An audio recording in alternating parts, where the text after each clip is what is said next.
Hey peeps, it's me Lolly and Pop, coming at you with more art stuff I got for Christmas. Has it been months since Christmas? Yes, but contrary to popular belief, I do have a life. And take forever to edit. Technically, I didn't get this thing for Christmas. My little sister did.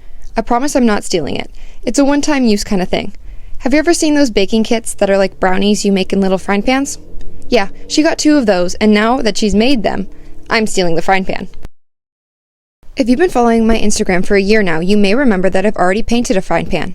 Currently, that frying pan hangs up on a wall in my bedroom, and I'd like to have these ones hang next to it. I painted the original with the Tangled-inspired design, and to no one that knows me in real life surprise, I'm staying with the Tangled theme. First, I'll be painting the smallest of the 3 frying pans, which was actually the hardest to come up with the design for. I remember having a lot of trouble with the little details on the one I did last year, so I knew I needed to keep this design really simple. I also know that when hung up, I want the small one on the left, the sun on the right, and the last one in the middle, slightly higher than the other 2. The middle one would be the most detailed and the main focus, but the other ones would be more complementary, and so would need to have the same colors. But this wasn't even the main source of trouble when deciding the designs. It was what it would be inspired by. I already did the sun chalk art that Rapunzel made, and I knew what I wanted the bigger one to be. But I had no clue what to do with this. Until I was hit with the perfect idea. Then I forgot it! But then I remembered it! It's the snuggling duckling.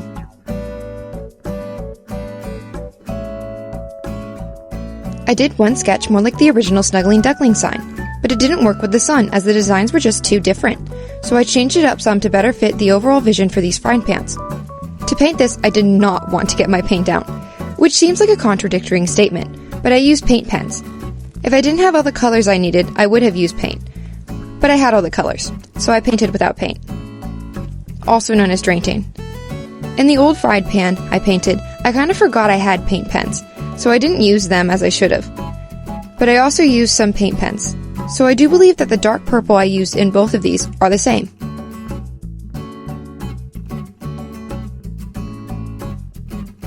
I had to do so many coats of yellow, dude. I cut out a ton of them. I had to stop at some point and go do the purple, but would drain a few of the purple designs and then do another coat of yellow. It sucked. For the little purple patterns around the duckling, I used the same designs I did around the sun. That way, not only were each frying pan yellow surrounded by purple, but also had some similar shapes. Not too similar, though. That way they weren't the same thing twice.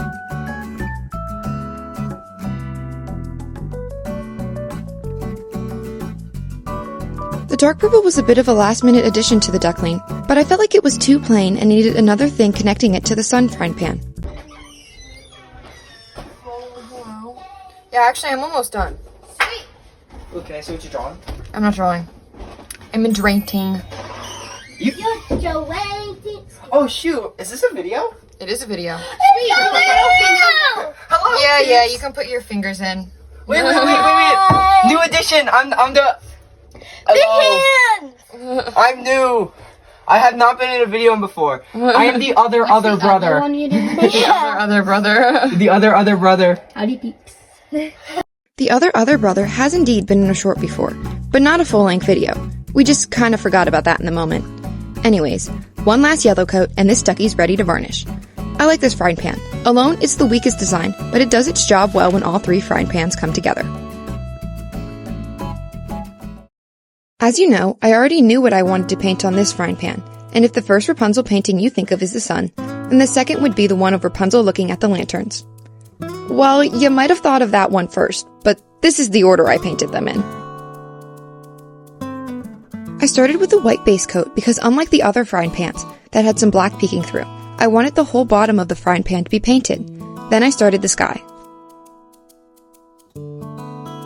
I used at least 3 different shades for all the different colors and kept them really streaky, like how the original painting has the brush strokes visible.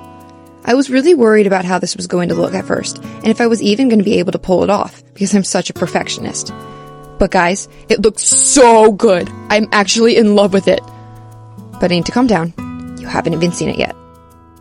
When I was fairly happy with the sky, not perfectly happy because the perfectionist in me was not having it, I started with the grass. First, I blocked out the shape of the grass, then I added all the shading. I started with the lightest tone, but I'll add a darker and a red tone. Why red, you ask? Well, Rapunzel added some bits of red to the original, and I really liked how that looked. so I added some to mine. I ended up making the edges of my perfectly blocked out grass imperfect, because if the inside was all messy but the edges were perfectly straight, it would look really weird. I think about now was when perfectionist Lolly calmed down, and lazy Lolly realized it was her time to shine. Not because I wasn't trying, but because, what do you mean I can just kind of throw some paint over there and not worry about if it blends right, or if there's light coming from there, or anything like that. So pretty much I started painting off vibes.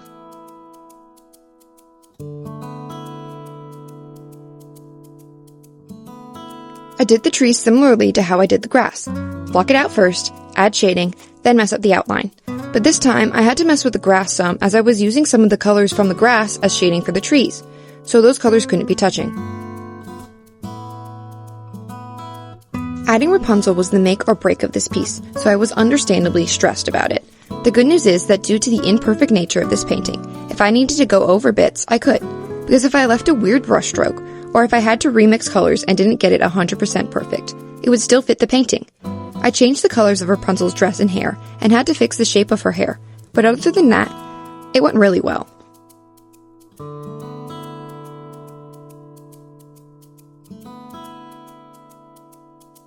Rapunzel's face kind of annoys me because it looks like one of those basic romance novel covers, and I really don't like that style. But unlike those that have all the space in the world to draw the face, Rapunzel's face is teeny tiny, and there was no way I could add details to it and it wouldn't look like garbage.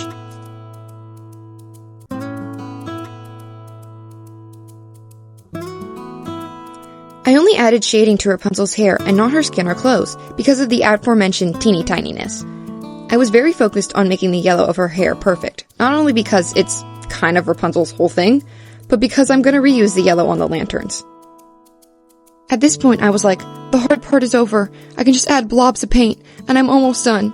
Thank goodness. I've been painting for 2 hours. Yeah, this painting only took me around 2.5 hours. Some of you may be thinking that that's really long, but I was fully expecting this to take 4 to 6 hours. I for real had my whole afternoon set aside to paint this, and then I was done that quickly, and I no longer knew what to do with the rest of my day. Anyways, I love painting these lanterns. It was just making little blobs in different colors. The hardest part was knowing when to stop because I just wanted to keep painting.